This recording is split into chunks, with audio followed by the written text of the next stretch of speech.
Any good stories from the road? Pipe up. I wish we'd gotten to see a little bit more out of our punter. I'm starting to puke. It makes my stomach hurt. I thought he was going to die. I'm starting to throw up in my mouth a little bit. He's on the probiotics. Is Georgia playing the 1985 Bears this weekend or what? A lot of Todd talk. Rat poison proof. They're mongoose.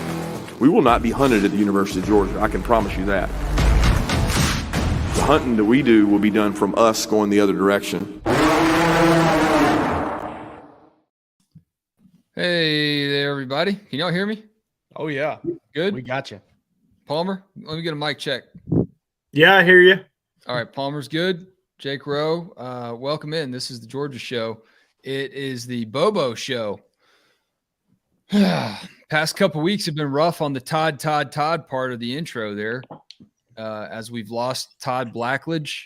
He's still alive. He's just moving to a different TV network. And then we lost Todd Monken. What's up, Jake Roos? Oh, man. Listen, sometimes I know I'm late to the Wednesday show. I was not going to be late to the Mike Bobo Wednesday show. Mike Bobo show. Let's jump right into it, guys. Jake Rowe and I and Palmer had a little bit of an emergency get-together yesterday. We talked about this, but we've slept on it now. Let's hear what y'all think about what Todd Monken left behind and what Mike Bobo will make of it. No way of knowing whether it's going to pan out or not.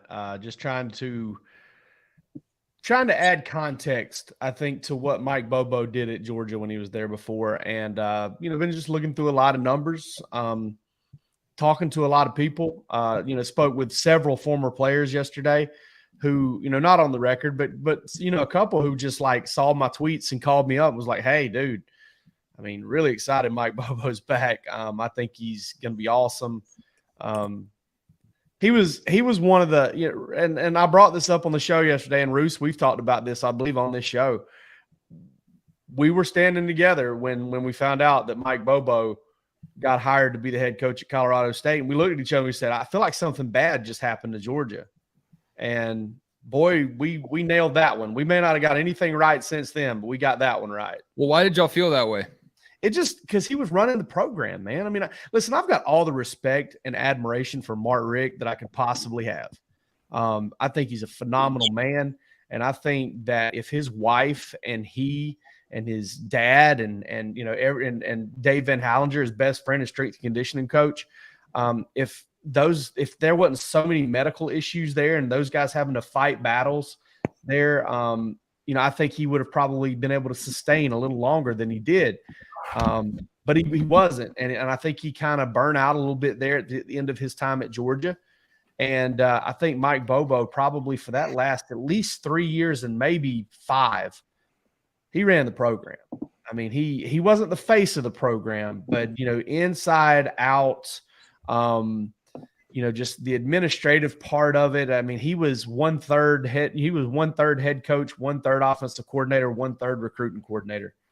And, I think he wore a lot of hats at Georgia, and that's not making an excuse for struggling in games here and there. That happens. Todd Monken struggled against Missouri. Todd Monken struggled against Kentucky a little bit.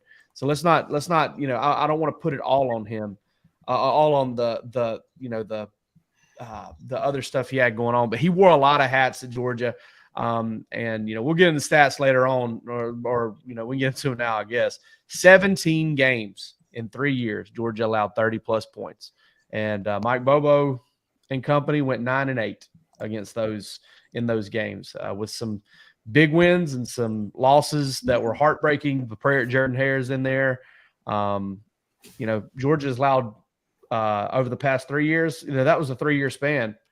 Over the past 3 years, Georgia's had 5 games where they've allowed 30-plus points. Well, I think there's a valid concern there that you can't compare what happened then to what he'll work with now for good reasons and, for bad reasons. He had some bad stops in between, and the critics of the hire are certainly pointing those out. I think that part of this equation, though, is how good Todd Monken was at his job. Palmer, what do you expect will be the toughest challenge for Georgia to either replicate or fill in the gap with what Todd Monken did for this offense? Anything at a specific position, the way he schemed things up. How is this Monken loss going to hurt? To me, I think it's just figuring out the passing game and the ingenuity of it. I think what we've seen, and I've seen this sentiment from several people talking about the transition here, is that Georgia has a system now. Georgia, it's not the Mike Bobo way, it is the Georgia way. And that wasn't the case until Todd Monken. And we haven't seen another offensive coordinator since Todd Monken. Georgia is a completely different offensive identity the last 3 years than they have been prior to him. And so I'm very curious to see how Mike Bobo can take the concepts of what Georgia did so well these last 3 years and specifically this past year with him on the staff, Bobo being there to watch Monken and his ways. Very curious to see how he takes that and applies it to his own, his own ways of an offensive identity. Again, Georgia has not had the guys to hand the ball off to a tight end before. They've got that now. How do you continue to do that without, under a new identity with a new coordinator? Yeah. How do you continue to do that is what I'm really interested to see. And I think I've heard a lot of people say, oh, well, it's the Georgia way. I don't know that. And I don't think that anybody can. Well, there's a lot of coaches that are from Georgia, so it seems like the Georgia way.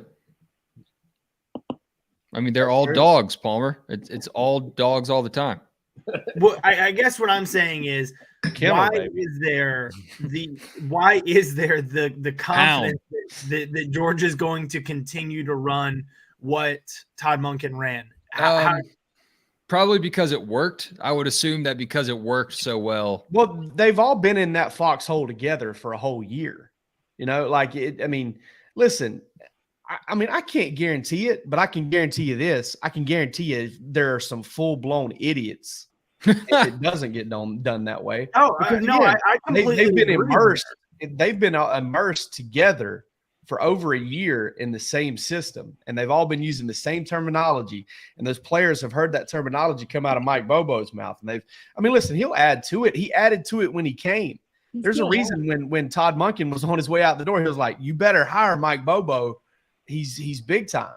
Facts over feelings. Facts over feelings. He's going to have to make inevitably things will change because Stetson Bennett's not under center. The things things are going to change are not really replicable in a lot of the guys that you have on campus right now. I don't know that anybody's as quick as Stetson or as quick to run as Stetson. So, Jake, your audio sounding a little murky. I don't know if there's anything you can adjust there. Somebody's holding him underwater. Yeah, he is under the lake. No, I think saying that this is just going to be an entirely new system is probably extreme. I don't think Mike Bobo's coming in to run the veer or the triple option or anything like that, or the I formation, as everyone is assuming. Yeah, that's much better. Okay. All right, good. Yeah, I was running off of my internal mic. I'm not sure that the fullback's even going to come back. I wish it would. I think I want to see. Somebody posted seeing Brock Bowers at the fullback position. Yeah. I want it so bad. Put Brock Bowers in like a number 48 jersey. Here's what cracks me up about that.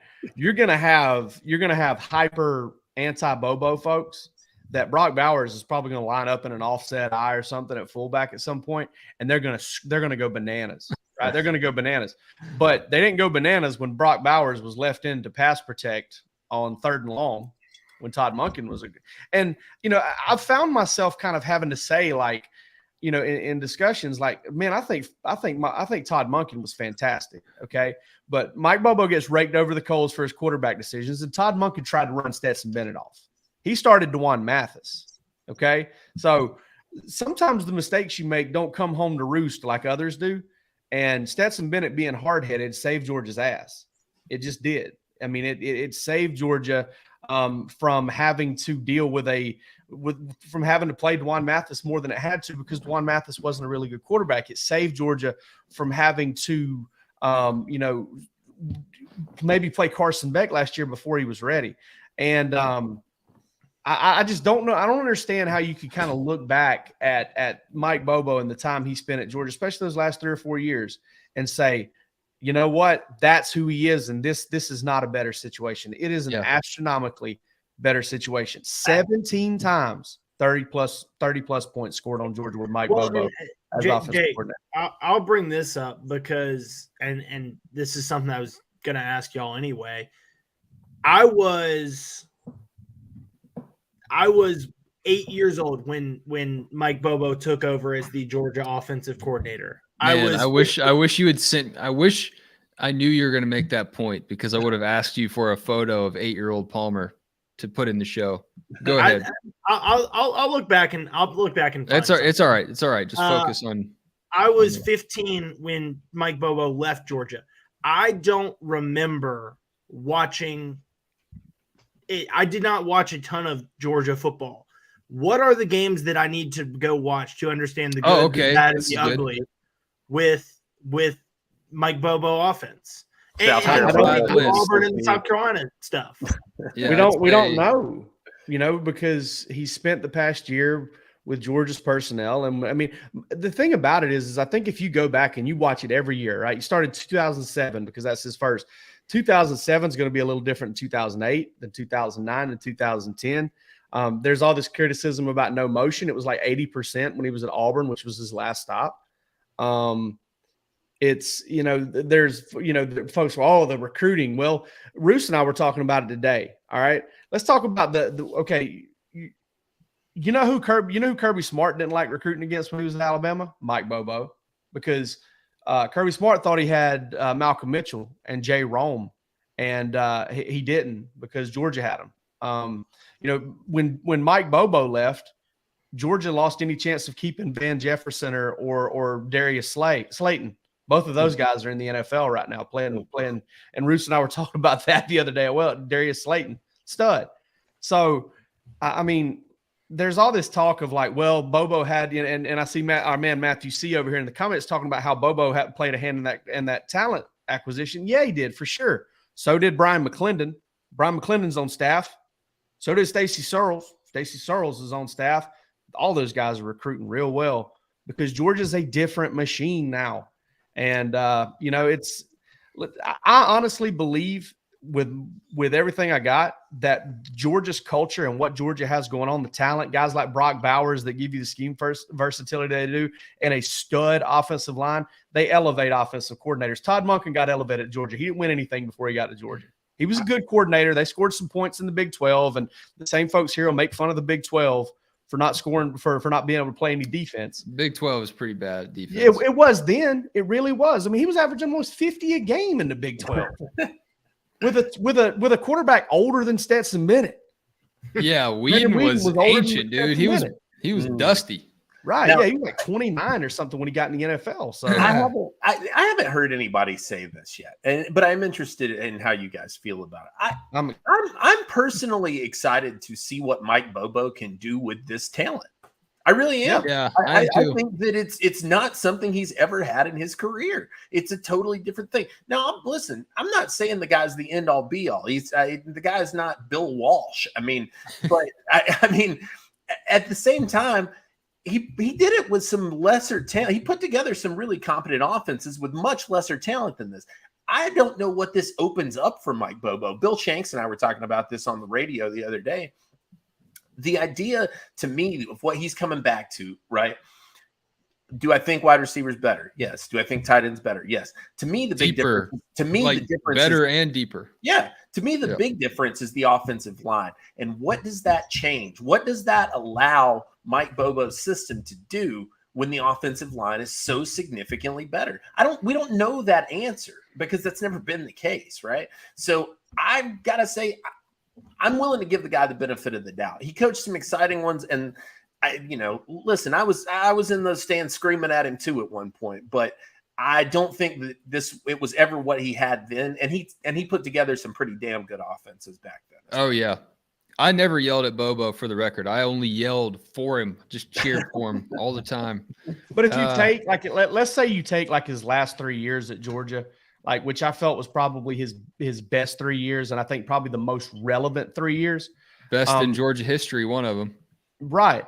Let's say you throw 2.5, 3 points a game on those years. Okay. Let's say that he's able to improve upon it that much. Guys, that's the best 3-year stretch of offense Georgia's ever played, Todd Monken included. And it helps. I don't care what anybody says. It absolutely helps when you don't have 17 freaking games where you've got to score 30 points to win. Because I'll tell you this right now, Georgia's allowed 30 points 5 times over the past 3 years, and one of those was the SEC championship game when they had LSU beat to death. That game was 50-23 before it became 50-30. That's a lot of stress to put on a football team. It happened 6 out of the first 7 games in 2013. And you know what happened? South Carolina comes to town. South Carolina comes to town with Jadeveon Clowney and all those studs. Georgia hangs 44 or something like that on them. LSU comes to town. And I'm not saying that Bobo should be absolved of some of the bad games they had. I'm not. I mean, there were roster things and stuff like that. But listen, it really does funnel back to the head man at the top. And, Kirby Smart, he's not perfect. Neither are all these people that are pointing out how coaches can be wrong. Okay. You see dudes like, well, coaches can be wrong. You can too, brother. You can too. I swear to God. Yeah. So, no coaches are like Donnie Baker. I swear to God. But yeah, I'm not trying to like get on anybody's case here. I'm just trying to get the point across that, listen, it's a different thing. And you got a guy who did a really good job and was even elite at different points. But the one thing that Kirby Smart has brought to the Georgia program, maybe more than anything else, is consistency. And I think that Mike Bobo's ceiling as a coordinator, if it can be reached, I think it can be consistently executed in a Kirby Smart regime. You talk about the ceiling. What do you think the floor for Mike Bobo in a Kirby Smart scheme is as a Georgia OC? I think it's a lot better than James Coley. Yeah. Really? Yeah, I don't necessarily think that – I'm not going to say it, but I don't necessarily believe today that Bobo will improve Georgia's offense over what Monken did from last year to this year. He could. I don't think he will either. But it probably doesn't matter. And if there's ever a year for there to be a little bit of a adjustment period on offense, just take a look at Georgia's 2023 schedule. I promise it's going to be okay. And by the time this title postseason run culminates in December, wherever Georgia is, I believe Mike Bobo will be humming with this Georgia offense and all the talent that he's got. That's just what my gut tells me. It's going to be hard to mess it up. Another thing I do want to point out here about Bobo is if you look at his multi-year starters at quarterback, he had 3 of them. He had 2 4-year starters and 1 3-year starter. And every single time they got better every year. Every single time they developed and they got better every year. And Aaron Murray was carrying Georgia on his back in 2013. But I think that's another thing to keep an eye on. I mean, to look at there as well. I mean, there were some missed evaluations. I'll be the first to say it. Okay, there were. But all these coaches make mistakes, man. They're people. They put their pants on one leg at a time, just like we do. Yeah. Speaking of Aaron Murray, I don't know if he was joking or serious, but he asked Mike Bobo if he could be the quarterback coach at Georgia because everybody wants a job for the Dogs under Kirby Smart right now. Everybody also wants a Georgia t-shirt from Breaking Tea. There's a link, as always, in our show description. Red shirts, gray shirts, t-shirts, sweatshirts. That is not a Dr. Seuss book. That's just what they sell at breakingtea.com. Y'all check it out. It is some sweet stuff. All right. I brought up Aaron Murray. Let's pivot to the other Georgia quarterback that we haven't spoken about in way too long. Guys, Stetson Bennett to the Ravens. What are we thinking? Todd Monken going to pick up his guy, maybe late day 2, day 3? No. I mean, I don't think it's the craziest thing I've ever heard. I don't either, Roos. I'm with you, Roos and Wes. Especially if you can bring Lamar back, to have a mobile quarterback. That's what you want in your backup quarterback, is a quarterback that is similar in skill set to what you have as a starter. To have a mobile quarterback, to have a mobile starter, you got to have a mobile backup. Otherwise, you got to completely throw out half your playbook. And Stetson has proven that he can be mobile. I heard from an agent by the name of Hadley Engelhard. Boy, I think you just made that up. I mean, the way, even your phrasing and the name of that person, it sounded totally.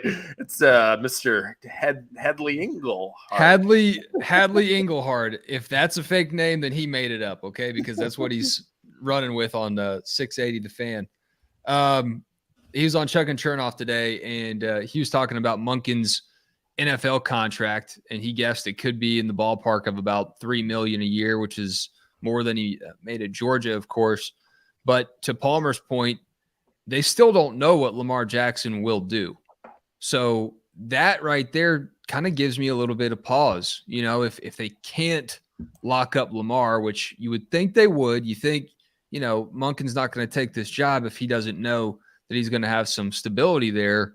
But if things are still up in the air a little bit, you absolutely want a guy who can help you transition to the NFL and has a little bit of knowledge and experience with what you want to do. I don't think it's crazy at all. And Tyler Huntley is a free agent, is a restricted free agent. I just I base this on rumblings of how these two kind of were a couple of male rams out in the wild, and they just kind of got up on those back legs and bam, a few times in front of everybody at practice. And I think, honestly, I think that worked in Georgia's favor a little bit of friction, a little bit of mix it up, a little bit of competitiveness. Stetson kind of hinted at it, and Monken has too, about kind of how they needed a buffer on game day.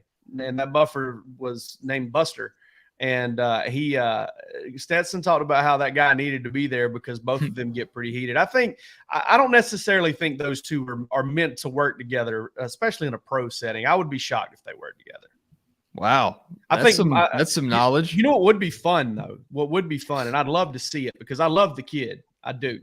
I'd like to see, what if the Ravens capitalize on these Justin Field trade rumors? That would be Todd cool. Monken gets to work with Justin Fields. That'd be a lot of fun. I just hope Lamar Jackson doesn't sink the Falcons franchise for the foreseeable future. That's my main concern here. What are you talking about? Him going to they're talking about they're talking about a trade for him, you know, and all the draft, basically all the draft capital they'd have to give up for him. I like Lamar Jackson. I think he's a great player, but I don't think I'd give up everything on earth. Yeah, I don't think I would either. Yeah. One of talking about Georgia players potentially going to Baltimore, who has the most Georgia players in the NFL on their roster this past season. They had Ben Cleveland, Justin Houston, Nick Moore, and Roquan. One of the mock drafts I wrote up on recently, I think it was an NFL.com one that went 3 rounds, had Kenny McIntosh to the Ravens in the 3rd. Well, That'd be pretty dirty. And that was right just before the news of Monken to the Ravens broke. So Kenny, the angry Irishman McIntosh. I like that fit though. I like Kenny McIntosh as a Raven. That's a good I kind of do too, but I also don't want him to stay injured, and that's just what Ravens do. Ravens get what's hurt. going on in Baltimore. I don't know if Omar is out there running around shooting everybody with a rat shot or what, but I miss Priest Holmes, baby. I mean, yeah. Well, and again, just looking at Ravens free agency here, they've got Kenyon Drake and Justice Hill both as free agents this year. So it's the curse of Ray Rice. Whoa, there's a Ray before him too. Yeah. Indeed. Charles? Yeah. Ray Charles? No. No, listen, I think the Monken thing it's an interesting question for sure. And I think that my guess is there were at least some assurances or discussions had, right, in the favor of Lamar Jackson's going to stay. I think that the only way that doesn't happen, I mean, I agree that they're probably Matthew C commented that they're probably going to franchise him. I think that's going to happen as well. But I think that somebody's probably going to come along with a trade offer, and Baltimore probably sees the writing on the wall long term and, try to capitalize on it. I think that makes sense. But Monken's, I don't know, man. I mean, you never know with these NFL jobs. I mean, it really could be a situation. Let's say they do get Lamar Jackson back and they, shit the bed. I mean, how long are they going to keep Harbaugh around? I mean, at some point there's going to have to be some changes made unless they just become a Super Bowl contender. And I'm not saying that they can't next year, but I just don't see it necessarily. One out here about Baltimore is, guys, before it was that season that Lamar kind of came on for him late. There were rumblings about John Harbaugh getting fired. Yeah. Oh yeah. And people forget. I mean, and maybe Todd Monken sees it. Maybe Todd Monken's like, 3-year contract, baby. And maybe he's like, hey, I'll go back to Georgia as an analyst and I'll be like, Kirby, I ain't recruiting, or something like, I don't know. But this is not the stable situation that I think some folks think it is. No, smashing. He's just going to go. They've made the playoffs 4 out of the last 5 years, guys. I mean, that's great. That's phenomenal. Hey, Palmer, what are they going to do if they have to transition at quarterback? I think they'll trade. Todd Monken, they barely got in they didn't exactly just blow everybody away and get into the playoffs this year, and they haven't done anything in the playoffs. Well, Ro, that's what I was going to ask you. I mean, how quickly did this change earlier this week? I know that we talked about it briefly yesterday, but let's put a pin in it and move on from Todd Monken. It seemed like this was a quick 180. If not a 180, then a 270 or a 90 or something. You thought like, maybe he could be coming back, and then that wasn't the case. Yeah, I think the pendulum really started like, somebody picked up that thing and just kind of dropped it and let it start swinging, probably late weekend. And I think they liked Monken a lot, but they had some guys they definitely wanted to talk to after the Super Bowl. I think they were probably, from what I heard, and what I've been able to gather, I think there was probably a split between ownership and, I don't even know the way you'd say it, personnel department on or coaching staff between on Eric Bieniemy. I think some of the ownership really liked him a lot. But at the end of the day, who would I've lost my train of thought. I saw Matt. Who would Yeah, I lost my train of thought. Sorry. Yeah, no, I think it's just a testament to how quickly these sands can shift in the NFL. And 100%. And the Bieniemy thing is just nuts, and it's kind of had a domino effect on everything. And that's how these coaching carousels go. We don't get to see very many things from him, and I wonder. I mean, I'm sitting here thinking, if I'm him, listen. You probably want to go out and call plays. But I don't know, man. You hang on there enough under Andy Reid and keep winning and keep learning and keep doing your own thing. Keep coaching good guys. Keep getting more responsibility. Something good's going to happen to you. Why do you walk into any other situation? Hell, I mean, Andy Reid's not a spring chicken. No, not at all. Jesus, I can't believe we just used the same word. He's not a. I mean, he's getting a little long in the tooth there. He's getting there long. Hey, Matthew, see us. Want to let you know Todd Monken tried to run Stetson Bennett off. Tried his damnedest. He couldn't do it. You don't win, and not a lot of walk-ons out there pulling down the old NFL titles as much. So no, that doesn't happen. Doesn't happen very much. Roos, your turn. What's the deal with what will happen now that Monken's gone and Bobo is leading the recruiting efforts again? Any big targets, any big names where this is just like, we got to watch out for that guy now?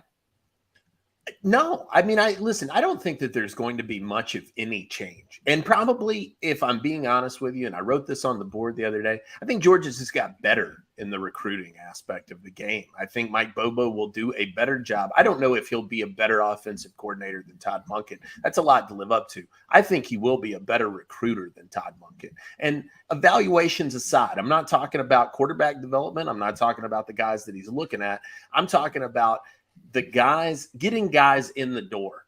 And you can say what you want about the evaluations, and people are going to. I get it, and it's fair. The evaluations on some of these guys were poor, but I think that ultimately I said this on the board too. They weren't picking dudes off the scrap heap. It wasn't like that nobody wanted the dudes that Georgia got, right? They won heads-up battles for big-time guys. Now, those guys didn't always pan out, but they were pulling guys consistently.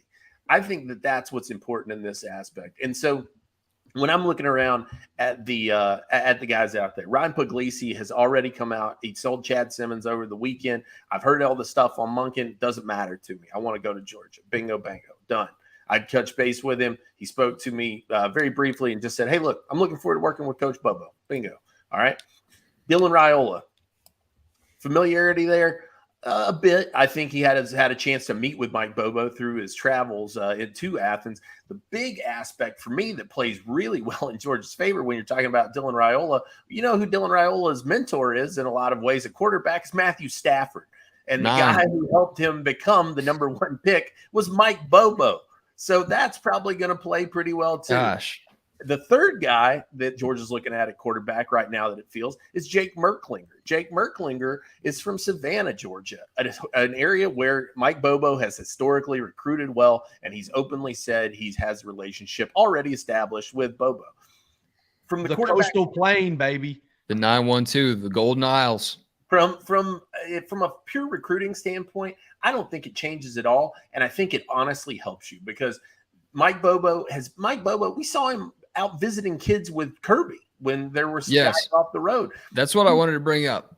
Yeah. Anytime someone tweets like on offense anyway, definitely all the quarterbacks, a lot of the offensive guys that get offers, when they tweet at Georgia and they've got a photo of someone from like 2004 in their recruiting picture where they announced they got an offer, they always mention Coach Bobo. And this was before Monken left.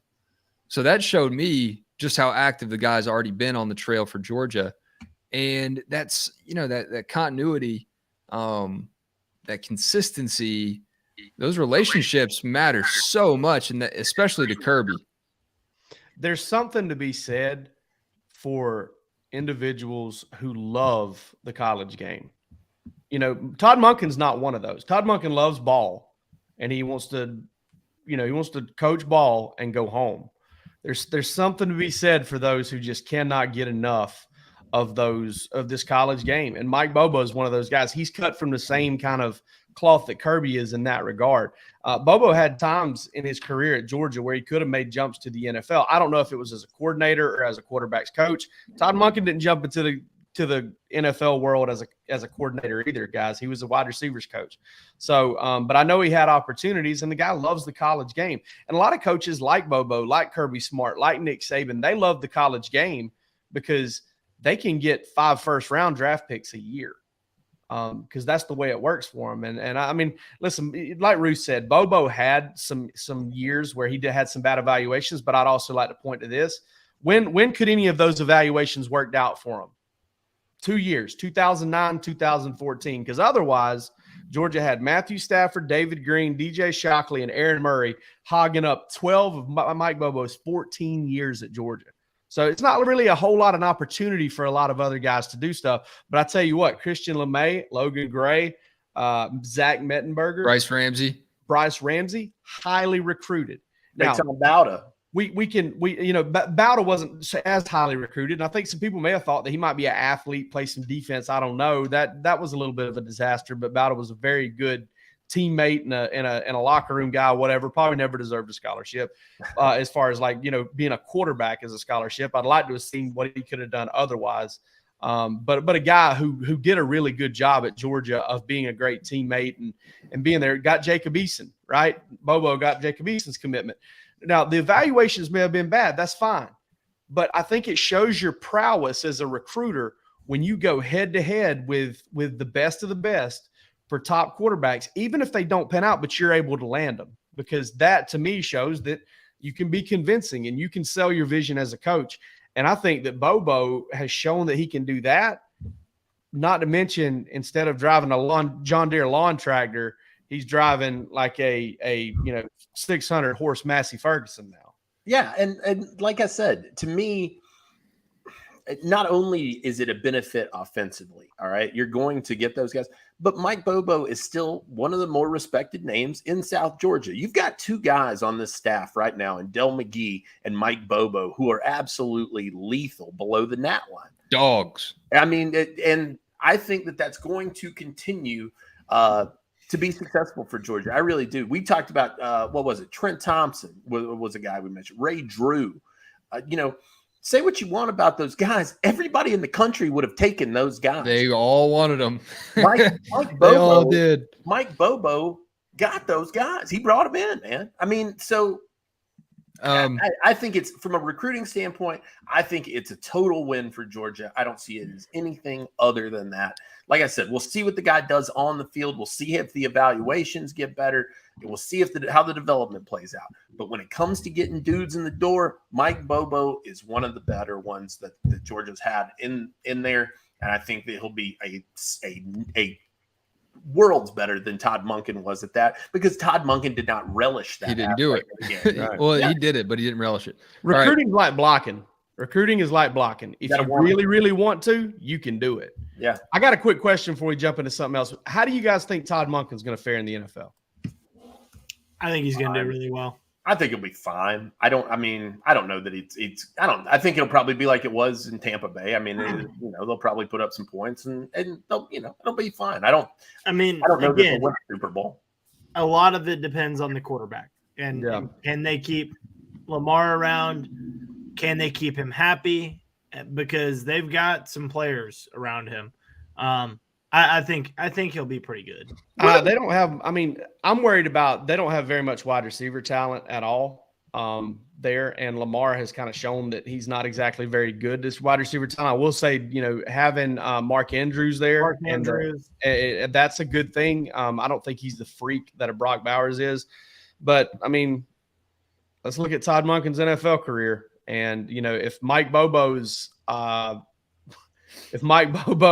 in the college game is predictive of how he's going to do in the college game, I don't know how you can have a lot of faith that Todd Monken's ability to coach at the pro game is going to be any better than what it had been before. Not that it was bad. It just never was, enough to win and to win consistently. But I mean, and similar to what we said with Bobo in his college time, Todd Monken wasn't working with tons of talent, and in terms of his NFL teams. Chubb. He had a good bit. I mean, Mike Evans is a stud, probably best receiver in the league when he had him. Quarterbacks. Well, that's fine, dude. But I mean, Jameis Winston has thrown for 1 million yards everywhere he's been. Jameis Winston is a bad. Ryan Fitzpatrick's played in the NFL a long time. You got to win with who you got. Ryan Fitzpatrick's been. This is hands down the best quarterback situation he will be working with. Maybe he doesn't even have a quarterback situation right now. Now, listen, I will say one last. Tyler Huntley was a Pro Bowler. I mean, if Lamar leaves, it's going to be because he gets traded. Let me tell you something. If Todd Monken has to roll with Tyler Huntley as his quarterback, Todd Monken will get the Baltimore Ravens staff will get fired. He's not going Todd to. Monken will too. That's not going to happen.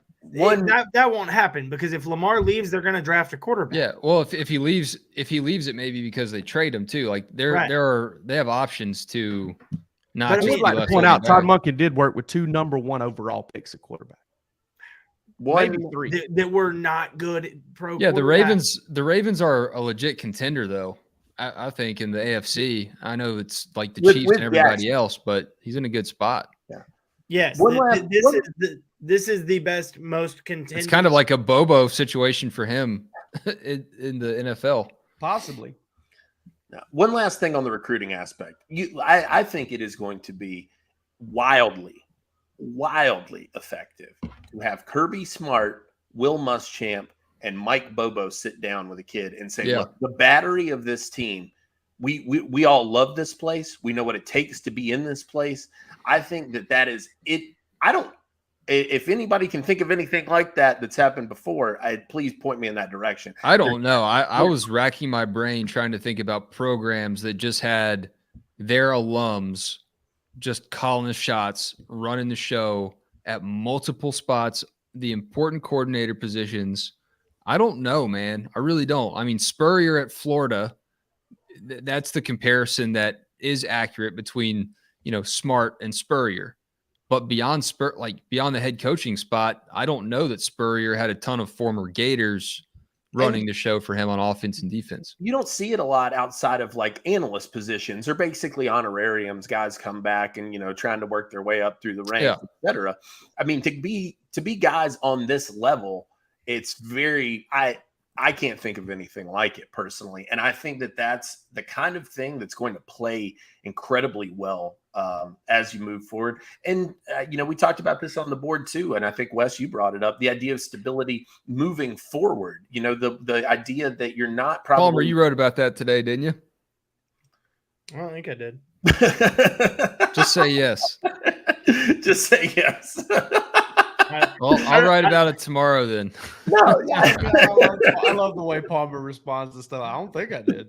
No, but the idea that is the NFL going to come calling for Mike Bobo next year if he has a great season? Is another team going to come try to hire him as a head coach again? Maybe. I guess that's possible, but I don't know. I mean, with Will Muschamp and Mike Bobo, I think that you've got a battery that can stay together for at least a couple of years.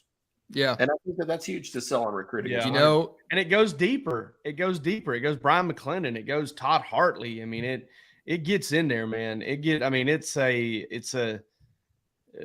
go, what is it? We too deep. That's what it is. We too deep. All right. Well, I'm going to chop wood about, I'm going to just keep going here and chop wood about that.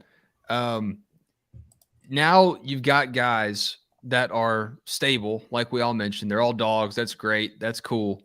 But how about everything else that Kirby Smart has to worry about now that he didn't think he was going to have to worry about as a head coach when he and Bobo and Muschamp were in college joking about how awesome it would be if they were all coaches again one day? He's got to think about NIL, 24/7, 365, recruiting, that never stops, and the portal. And if you can have things built into your program that it's just one less thing to worry about, like Forrest Gump when he got his Apple stock in that fruit company, one less thing. That's big. So I'm chopping wood about that stability. Thank you, Jake. I kind of just stole what you were talking about, but I appreciate that. No, I mean, I was going to chop wood. I pretty much used up everything I could chop wood That's on. That's fine. We just kind of shared the axe. No, right, sure. I mean, to me, like I said, the thing I wanted to chop on, and I'll go back to it because I think it's really important. The three guys that Georgia has circled at the quarterback position, as it stands right now, are three guys. One guy who is already committed, the top guy in the nation whose mentor played for Mike Bobo, and another guy from Savannah who has an established relationship and plays in South Georgia, where Mike Bobo has been a legitimate threat throughout his entire career. I think Georgia's in a tremendous spot when it comes to Mike Bobo and his recruiting moving forward. The way I look at it, Georgia didn't want to upset what they have going, and they probably upgraded in that facet. That's the facet I cover. That's the facet that I care about. We'll see how the rest of it plays out. But Georgia, I think, got better and in at least one measurable. The rest of it TBD. In that measurable, I think it's inarguable. And I think that right now that makes it feel like a pretty solid win. And I'll also say, too, I'm chopping wood on the fact that I hadn't seen anybody give any extra names for who they wanted to see at offensive coordinator. I've not seen one suggestion. All I've seen is just not Mike Bobo. Buster Faulkner. I mean, Buster Faulkner in his 25 points a game at Southern Miss in 2019. Buster was the only other one that I've seen mentioned. I've seen plenty of people that have thrown out some names behind. I mean, not necessarily on our message board, but in terms of texting. Which names? I mean, people would have loved for Georgia to make a run at Cliff Kingsbury. I don't think that's happening. Yeah, I'm not doing that at you, Palmer. Anybody who says that needs to have their internet shut off. They need to go touch grass, as they say. Thailand hanging out, man. He's getting probably going to work for D'Amico Ryans and the Texans. He ain't Bangkok's got him. He's not coming back to do NIL shit. Are you kidding me? I just the narrative that I've heard from a lot of people is they are disappointed. Maybe not necessarily that Bobo is the guy, but that Georgia didn't at least search for a guy. I thought from a pure optics standpoint, it would have been I could have understood them doing it. But I think, Wes, you made was it you that said about not having to worry about this dragging out? Look at what Bama just went through. Exactly. I mean, and they might have made a good hire, but the perception is they didn't get their guy, and they're worrying about it. And it's just keep coming back to the stability of you have things locked in place. Let's be efficient. Let's move forward and make good decisions. It seems pretty easy to me. Well, and Wes, like I pointed out to you yesterday as we were closing up that show, we're less than a month away from spring practice now. Yep. And you want to have some stability. So I do get that, but the optics, like Bruce said, of had Georgia left this position open for longer than 5 minutes, it's a very attractive position, and people would have enjoyed an OC search. Yeah, and we would have. Listen, wait a minute. I don't want to say I would have enjoyed it. It would have been good for business. Good for business. Okay? Yeah, because I'll put our info up against anybody's as far as our ability to get it. I think we're good at that. But I mean, I will say this. I think that what this comes down to is it's just, and you're not going to be able to separate people from it. It's kind of like, you got drunk off of that certain liquor when you're in college and you vomited all day the next day. Oh yeah. You can't smell it for years. You can't, you just can't even look at it on the shelf. Like it's awful. And I think a lot of people have that. And I think it's kind of misplaced and a little wild to feel this way about it, because it wasn't bad. It just wasn't elite.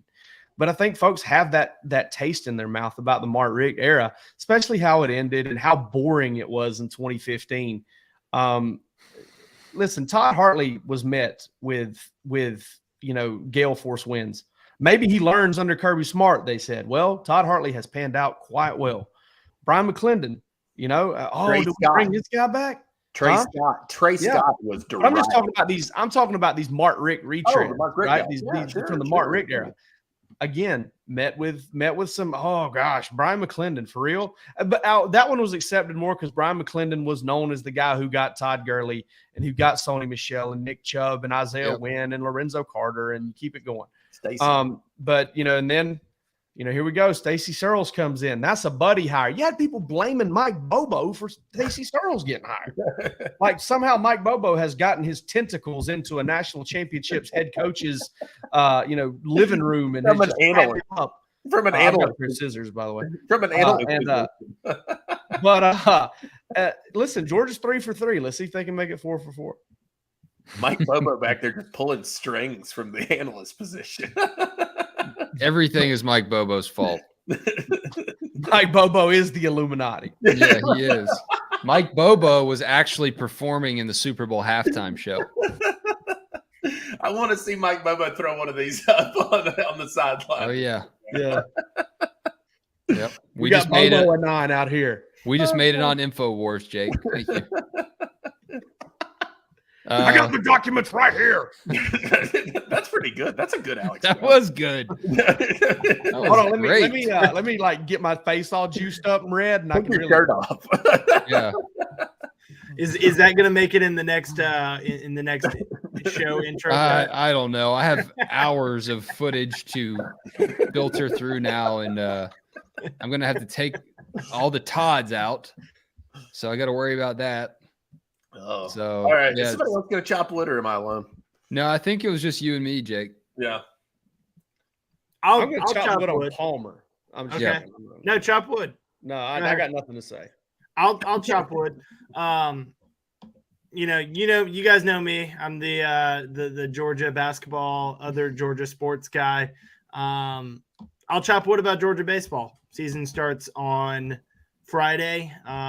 Georgia brings back a pretty powerful offensive lineup, some names in the pitching rotation that fans will recognize: Jaden Woods, Liam Sullivan, Nolan Crisp. They're back for the starting rotation. Guys like Ben Anderson, Connor Tate, Parks Harbor. They're back in the lineup. You got Corey Collins and Fernando Gonzalez. bunch of names. Georgia put up runs last year, not points. They put up some runs last year. They didn't have the pitching to do it. They may not have the pitching to do it again this year to do some real damage, but they do. They do have an offense that is capable of putting up a lot of runs, and so that gets started. Excited to go watch some games and cover this team. Hopeful that if weather permits, I'll be able to get out to practice tomorrow, talk to Coach Strickland, talk to some players, and have something for y'all. Go get them, Strick. Friday. Go get them, Strick. I'm going to chop wood on spring ball. Listen, man, it's bonkers. It feels like yesterday that Palmer and I were trekking up the West Coast and trekking down the West Coast, I guess you could say, from kind of Los Angeles, San Juan Capistrano to all the way down to San Diego, and unfortunately we didn't go to Tijuana. We'd probably both ended up dead, or the honey for a mule. But it seemed like it was yesterday, and by tomorrow it feels like we're going to be covering spring drills at Georgia. Guys, it's quite literally a month away, and we're 4 weeks. I'm excited about it. I'm excited to see these quarterbacks. I'm excited to see this freshman class, 18 early enrollees, inside linebackers, Roderick Robinson, who by the way, I share this nugget with our folks here.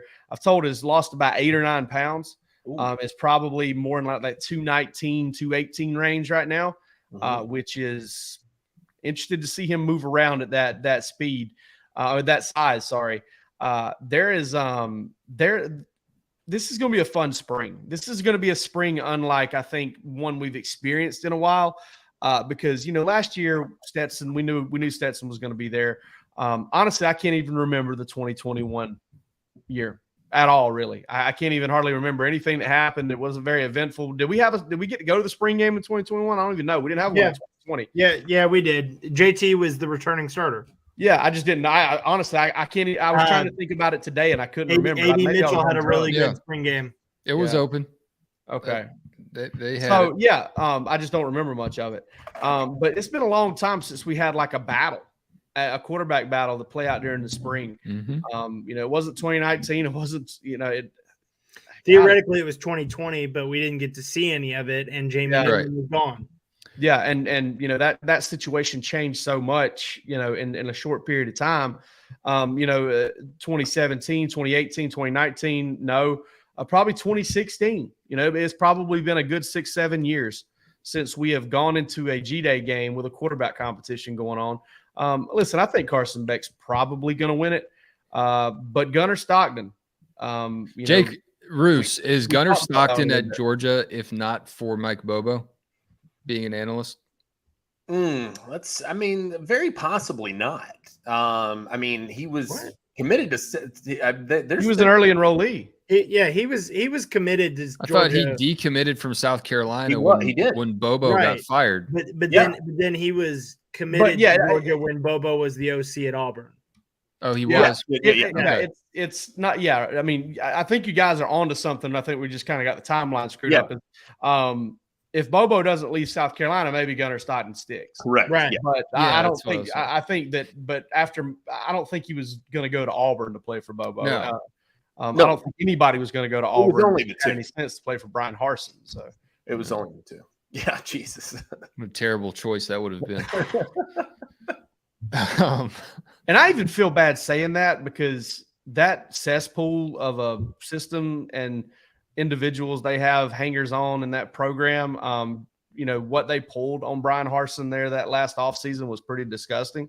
But he was also just bad. He was also Brian Harsin was in over his head, big time bad.